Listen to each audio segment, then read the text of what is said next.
Hello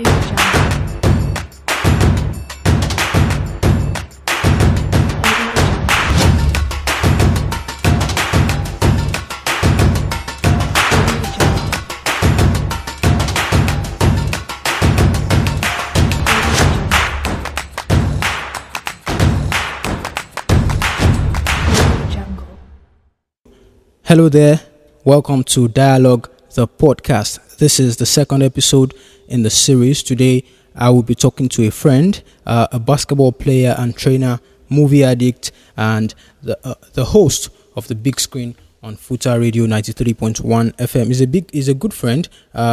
Ladies and gentlemen, please welcome Lucas Oboh. I hope I pronounced your name right. Yeah, it's fine. Perfect. It's great. You pronounced it better than most. So yes, you call yourself Lucas Jew. Yeah. Why is that? Well, what does it mean?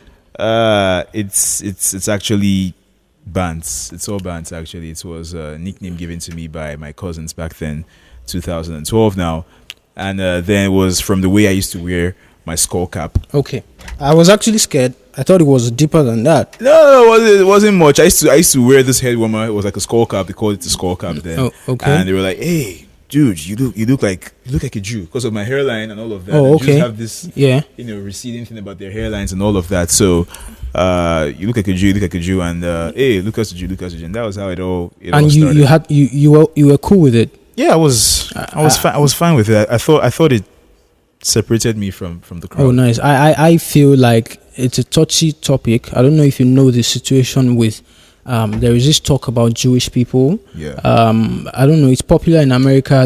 They say the Jewish people are the richest, blah blah blah. Yeah. I don't know if you know anything about that. Yeah. What's the deal with Jewish people and others? The thing is, to understand where that is coming from, you need to take a look back at how it all started back from the war, the World War II war and all of that, and how the Jewish people were scattered from their home back then in the Middle East. And many of these Jewish people had to be transported into the United States, into so many other countries that we know now. Maybe in European countries, these days you have American Jews, you have the British Jews, you have Bulgarian Jews and all of that. And it all started from dispersion, the persecution of Jews back then in World War II. And many of them had to find ways, to make a living for themselves. They had to be resourceful. They had to find ways to survive.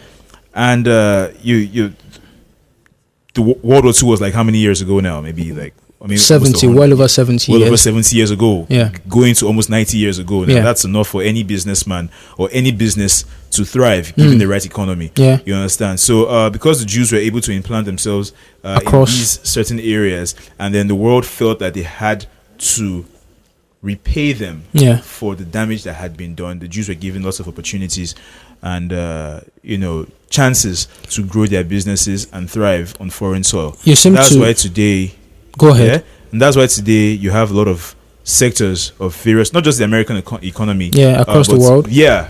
A lot of foreign economies have Jews involved one way or the other in the business, in their businesses, due to these semantics and all of that. There seems to be a lot of talk around that, but there's a whole lot of it. That's not why we're here. You call yourself the big screener, and you are host of the big screen, which I am part of the production too, and other people who work with us to produce this amazing show. I say that because I work on it and I know amazing content. This is one of the best shows on radio that review movies. And for those who don't know, watch out on Lucas's YouTube platform. You will see some clips of the big screen. Let's get to movie talking now. Okay. You are a movie fanatic. Is it okay to say that? You are understating it. Yeah. Oh, okay. You're understating I will find another word some other time. Why do you like movies so much? I don't like movies. I have to force myself to watch. Where did it start for you? Like, was it childhood? Yes, I would say it started from my parents. Okay. I say it started from my parents. I grew up in an environment where it was a conserved environment. Really, it wasn't an environment where I really interacted with a lot of people, and I was an only child for a while. So all I had to occupy my time was TV. Yeah, I only had the TV. My mom would say, back then. Whatever you want to do in the house. Oh, you want to break your leg in the house. And you get bored? Yes, and I would get bored of breaking my leg. So I would head on, I'd slot a DVD. When my dad saw that, okay, he gets bored sometimes. Yeah, let's get you more movies. He would pack movies down for me. He would get a whole lot of Then we had the VCRs. Okay. The cassette yeah, players. It's been a long time though. A long while ago, with the whole rewind function thing and everything. And VHS now. Yeah, VHS. you know what's up. And then he would get all of that, and then I would slot that in. I knew how to operate it at the age of 5, 6, and I could operate all of that. And I would watch The Sound of Music. I'd watch The Good, the Bad, the Ugly. James Bond was around then. Yeah. Are you sure you were? Well, I had to watch movies. I didn't follow as a fan. I don't know what I was age 3 to 10. I don't know if I was into movies, but of course TV had movies. There was Channels Television back then, AIT. They would show movies at different times. Of course, the young kid who watched TV would see music and would see movies. Not that I decided, but when I grew up into an adult, I liked music more. So movies, I don't know, 2 hours is too long for me to sit down and wait for something to happen. Movie. But people enjoy it, and people watch series for weeks and months. So your childhood, how did you become, or how did you transmit your likeness for movies from watching to writing and then presenting? The truth is, I never actually knew I could write and present until I started writing and presenting facts. Yeah. I always just saw this as a hobby, mostly. And it wasn't built, it was in you. Yeah. I think one of the things that added to my love for movies today and who I am as a presenter and a writer and all whatnot is the fact that I had a wild imagination. I had a wild imagination. It came from cartoons. It came from animations. But mostly it came from just being by myself. Yeah. When I'd watch The Lion King, for instance, I'd go back to my room. Back then, okay, you guys out there, don't judge me for this. Okay, I'd go back to my room. And then I'd pretend to be Simba, or I'd pretend to be Scar or Mufasa, and I'd talk in their voices, and I would, try to act exactly like that. And the imagination just grew, and I did that for a whole lot of cartoons and a whole lot of scenarios and all whatnot. So it helped to form my imagination. I started to expect a lot of things from movies.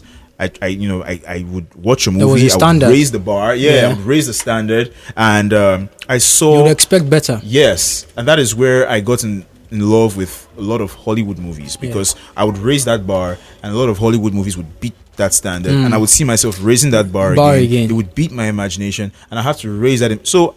Going on from there, and it just kept on growing, and that was about it. Speaking of raising the bars, how do you know a movie is bad? I mean, I don't know. I just watch and laugh if it gets funny. I just watch and I like the acting, whatever. But I don't say bad movie. I can't tell if this is, except it's really, really bad. Yeah, really, like obviously, like poor. This is bad. But I don't really. Sometimes when you talk about a movie being not so good, I'm like, yo, man, that was good. That was good.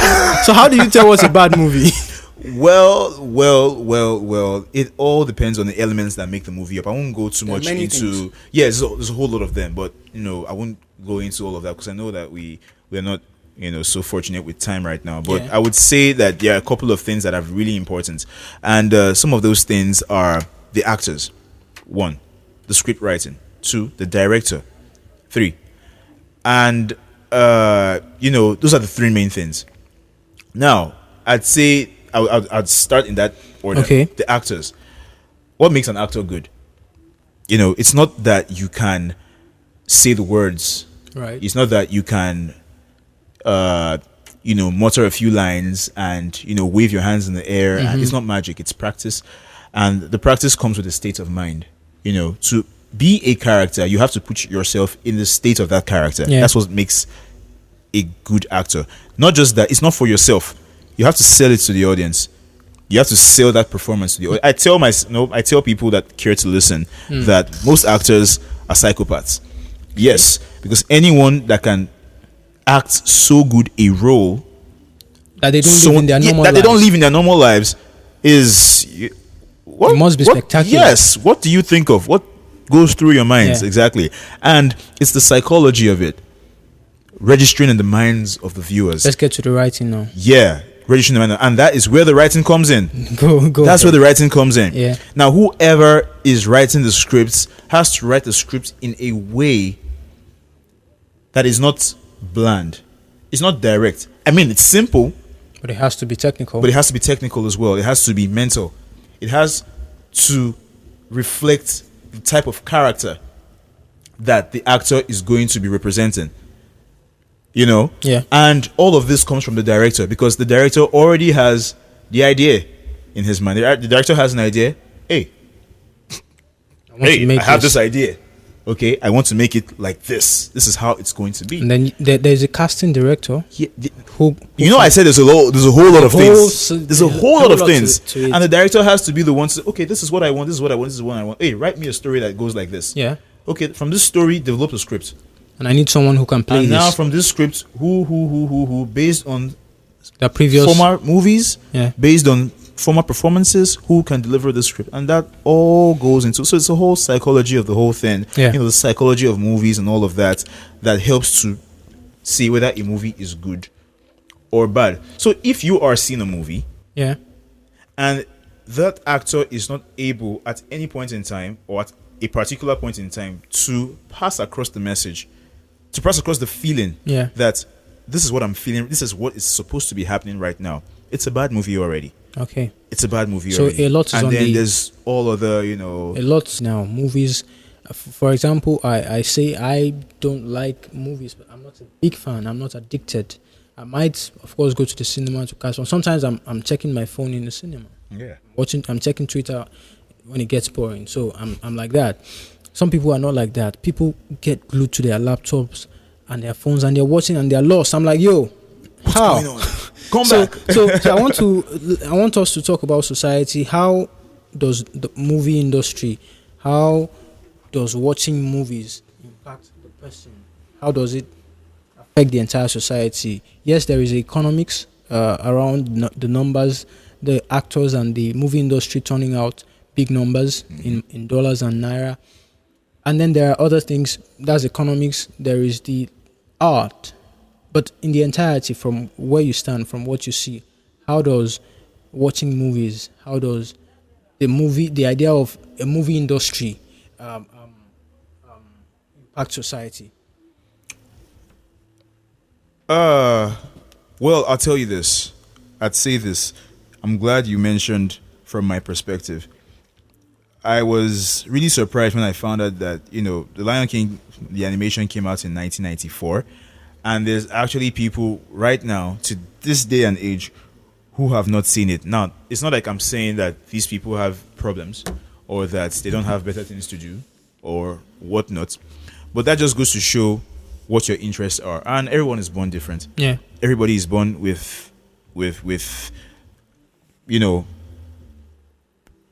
we're born different, basically. Now, what you might be interested in, I may not be interested in. But then the society goes a long way to influence your interests, your hobbies. So the society, people perceive differently. Yeah. And then maybe it's subconscious. Maybe people don't really see the impact. But I'd like us to explore what watching movies, or what the art of making movies and delivering it to people. Literature, like they say, is the way of life, the mirror of life now. The impact that people, that overall we get from the movie industry in its entirety, whether it's in Nigeria, whether across Africa, whether globally, people watching movies on a daily, what does it do for us apart from entertainment? The thing is, movies, just like any other form of art, music, the visual arts, the pictures, photography, the paintings, photography, and all of that, even to engineering. Yeah. It's all a tool. It's a tool. It's either used for good or bad. People either perceive it as a force of good or as a force of evil, or however you want to put it now. And the thing is this: if you're talking about the influence, I believe that's what you're talking about. I don't know, like the influence and what it means. Yeah, that the movie industry has on people all on over society, the world. Yes. A lot of people might see a movie. Could see a movie now and it changes their history. Yeah, it changes their perspective on the world. They start to question. Yeah. They start, if this guy in this movie could do this, I can. You understand? No matter how unfeasible it is. I mean, have you? Okay, I don't know if you're that kind of person, but have you shed tears watching a movie? Yeah. Maybe I have. I have. There is this movie, by the way, Real Steel. I shed a tear. Real Steel. Well, I didn't shed a tear. Yes.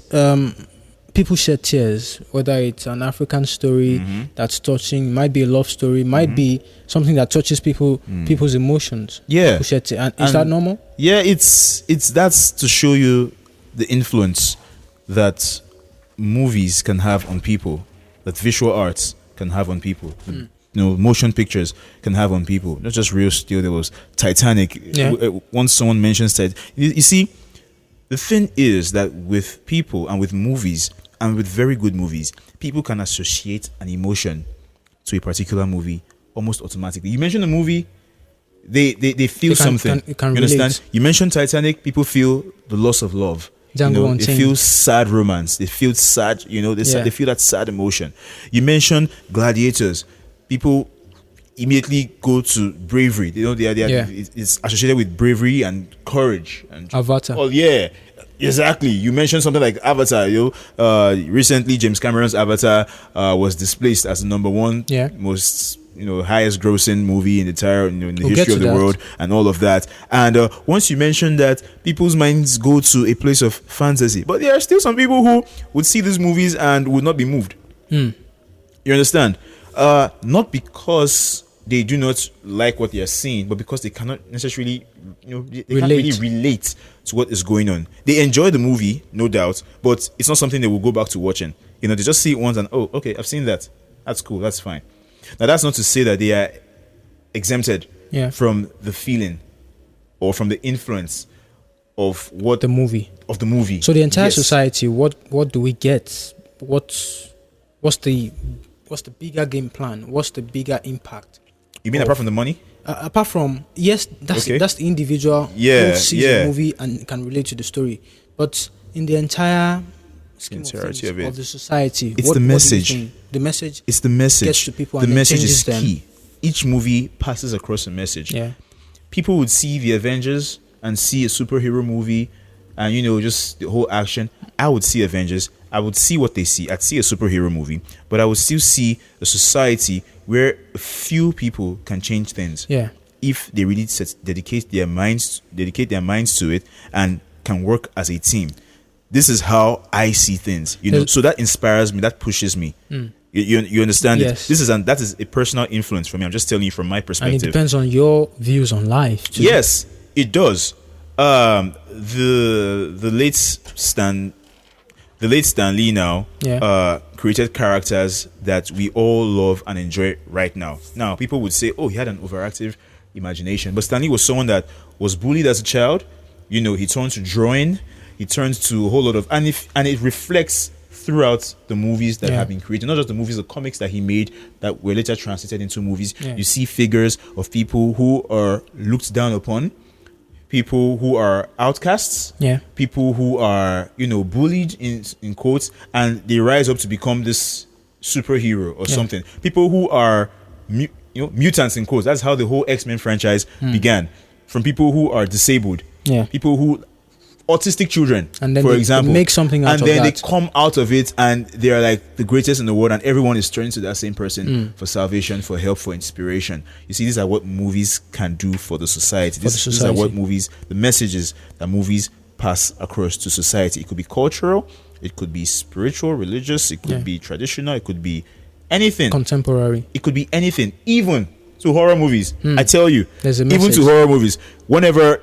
Those days, especially now, although now the stereotype has been changed, but once you see a black man in a horror movie, the black man is going to die. Everyone knows that, oh god, this black man is going to die. That was a stereotype. That was a stereotype. You understand that? So there's a whole lot of emotions and a whole lot of influences attached to movies. Some people would say, hey, don't go down that in real life.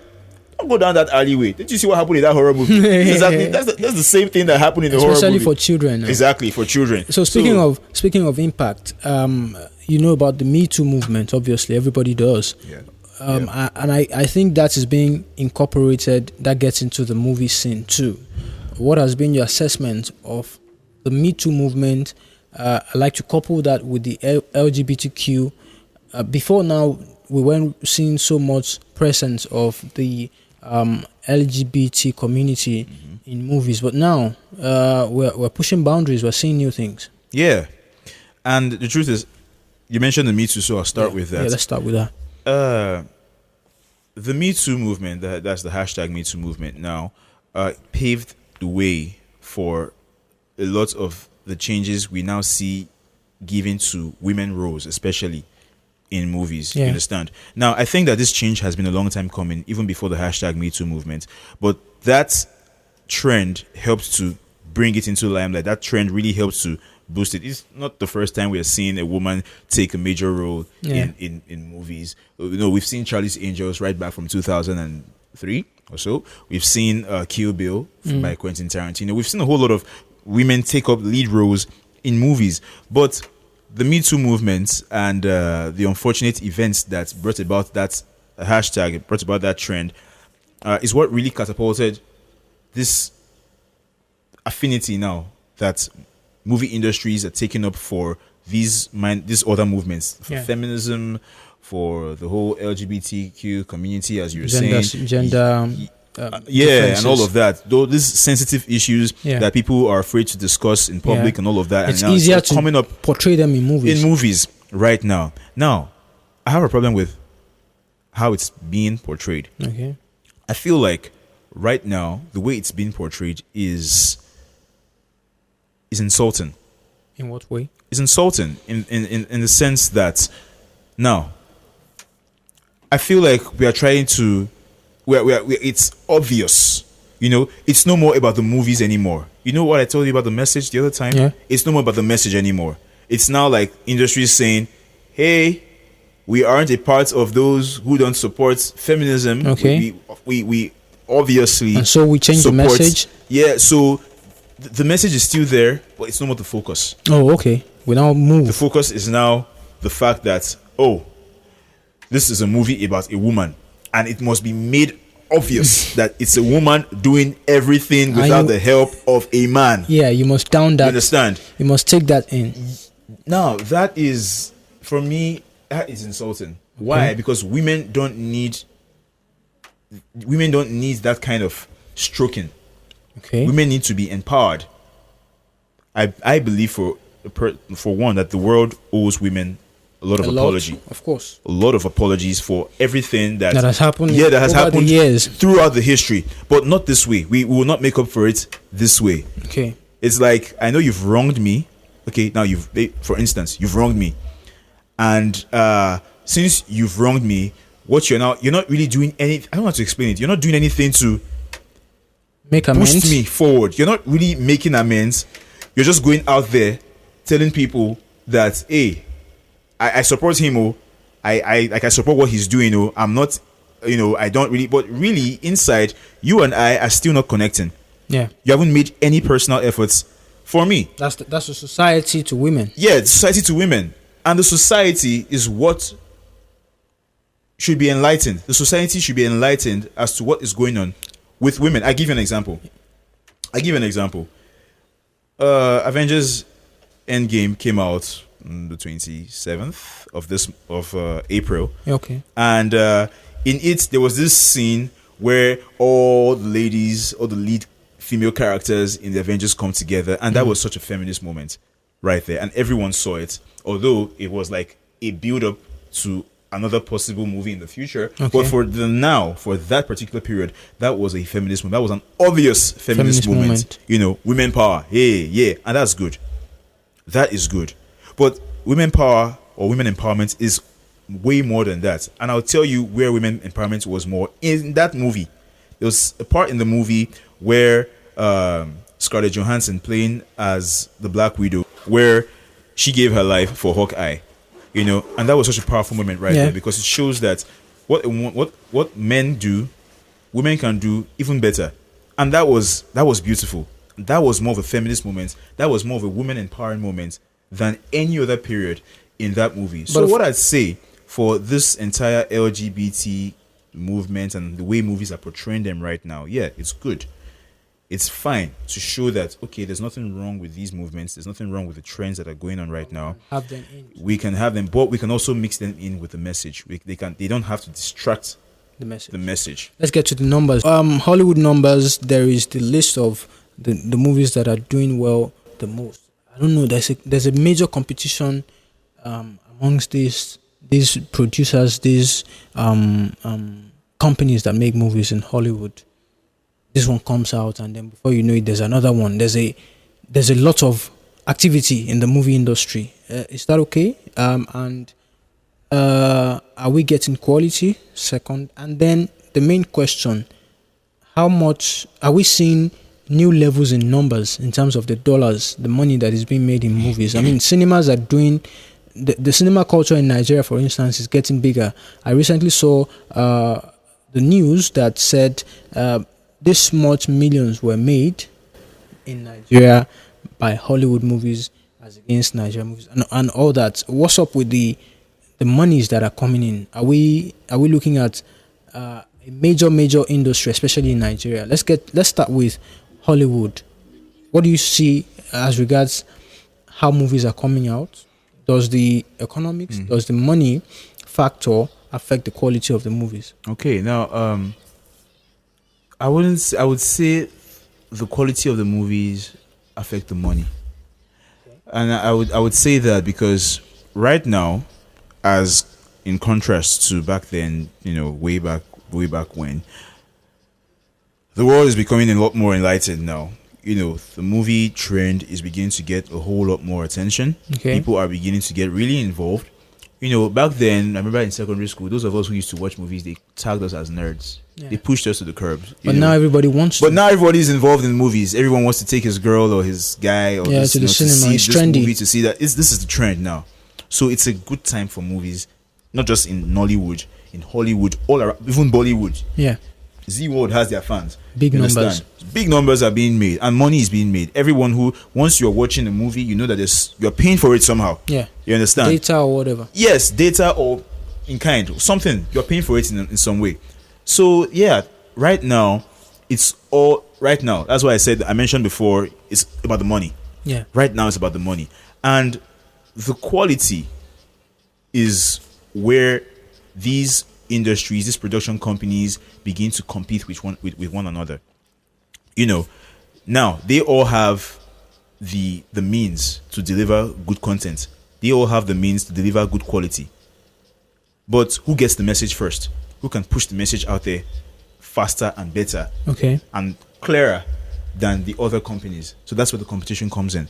Because you still talk about, okay, this company pushes out this movie, this company pushes out this movie. The thing is that the truth is they are still they still work together. Yeah. Because though maybe Walt Disney might release a movie, Columbia Pictures is doing the distribution. You understand? So they are still in sync as long as we are gaining. As long as I'm getting something, you're getting something, we're fine.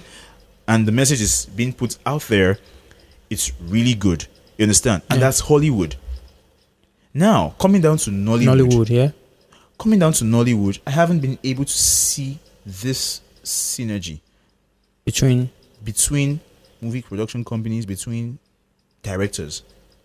You see a Nollywood now. Thank God for this new era where the film industry in Nigeria, Nollywood is getting more diversified. Yeah. People know their roles. There's a director for this. There's a director. There's a producer. There is the screenwriter. There's a whole lot of that. Gets There's better. Stunts master and all of that. Those days the director would be the one producing, would be the one in charge of cinematography, would be the one in charge of and all of that. Yeah. And then everything would be produced by one company. The company would distribute, produce, and because they want to make all the profits, and that's why the piracy in Nigeria is so rampant. Nigerian movies now, October 1st, Lionheart, Chief Daddy, The Wedding Party. What movies made it for you that have done well in terms of story, in terms of the numbers that came out and everything else? What Nigerian movies would you say are up there? And all these that you mentioned are actually major breakthroughs. Yeah. Major breakthroughs and proof that the Nigerian movie industry is actually beginning to get things right for once. These are all fantastic. Okay, but for me, I would say you're actually asking me to pick movies now, and I don't know. Pick the one that touched you the most, that you saw and you were like, "Yo, this is it." Okay. Half of a Yellow Sun was really good for me. That was dope. It was dopey dope actually. Yeah. According to, Half of a Yellow Sun was great. October 1st was another movie. I think Kule Afonayo, and the writer Tunde Babalola. Yeah. Major. I think they killed that movie. No, man. I think October 1st takes the crown. Yeah. For me, I just have to give my I think it does too. To that movie. I've not seen another performance with that movie. And did you notice that only Afolayan may not have been able to beat that? The CEO came out. Yeah. Mokali came out. Yes. What do you think? Mokali came out, and a lot of people now, the hype that those movies are getting. Yeah. Mokali, for example, is getting more hype than October 1st, as far as I'm concerned. But October 1st for me is a better movie. Yeah. And Mokali is getting more hype. Why? Because now the trend is getting bigger. People are now being aware. So now that they are becoming aware, they want to be involved with what is the latest, what is new. Yeah. Now Mokalik, another movie may come out after Mokalik. Will come out after Mokalik. His work, Kulin Afonlayan is working on something else, and that may not be as good as Mokalik. But you see, that may make more money than Mokalik. Yeah. Why? Because more people will be interested in that one. And we have been able to call people's attention. Yes, something is happening now. Something's happening right now. Yeah. Hey, check it out. So those are great movies from Lionheart. Of course, you mentioned it. That was Genevieve Inaji's directorial debut, and even though the story might not be as spectacular, but I like the way it came out. It came out well. The camera angles were great. Yeah. Cinematography was fantastic. The shooting, the acting, you see, and that's where we're talking about actors doing what they know how to do best. Now, these are the same actors that have acted in previous Nollywood movies that I used to stay away from. Not really spectacular. Not really. Not for me. Never spectacular. Just a means of passing the time. Yeah. And, staying away from getting drugs. busy. Staying away from criminalism. Crazy. But here, in the hands of a knowledgeable director, an experienced, I won't say experienced director, but an experienced actress who is now into directing, knows what she's doing, can actually say, this is what I want. This is how I want you to represent this role. And it must be represented like this. Now, that is taking charge. That is how to take charge. That is how to ensure that your movie comes out just the way you have scripted it. And that's what makes for a good movie. A few more questions. I don't know if it's called trivia now. There are genres in movie making. Yeah. There's horror, sci-fi, romance. That's what else? There's and then cartoons. There's now. Action. Yeah. There's animation. What's your best? What do you do best? Or do you like all? Briefly. Truth is, I know you like cartoons, so I will tell you my least favorite, and that's romance, because the romance is too cliche. Low in talent, low in quality most of the time. It's where the mediocres go. No disrespect, man. No disrespect, man. But I love psychological movies. Okay. I love action.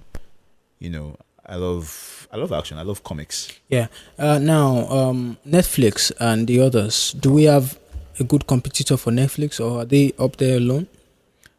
I feel like if Netflix continues the way they have been going, the next 3 years, they will take over. Right now, there is no competitor.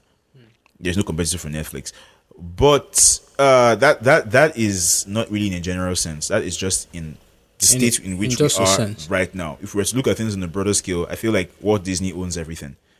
I wouldn't be surprised if Walt Disney owns a part of Netflix. I would not be surprised, But the thing is that Netflix is on a rampage right now. They are actually on the road. They are acquiring everything on the way. Not just acquiring everything. Right now, you have a story. You as a person, you have a story. This is my story. This is my script. This is what I intend to do with this script. And these are my actors. These are the people I have decided to cast in this script, in this story. You sell that to Netflix, they will buy it from you. I've seen a lot of that. Yeah. They will buy it from you. That's how good Netflix is. Of course, I would like to have this again maybe another time, but most definitely, I know your YouTube channel is coming up. Yeah, very soon. So we should see a lot of this on that platform. Yeah. Your social media for those who want to follow. Yeah. On Instagram, it's Lucas_D_Ju. Twitter. And on Twitter, it's Lucas Somnia. That's like Lucas and Insomnia. So we get that. Just getting it for you, just Lucas Somnia. So follow Lucas at Lucas the Jew on Instagram and other platforms. My name is Boyega Adeoya. You can follow me on Twitter, Boyega_Adeoya. This will continue, most definitely. Dialogue, the podcast. Thank you for watching and thank you for listening. Audio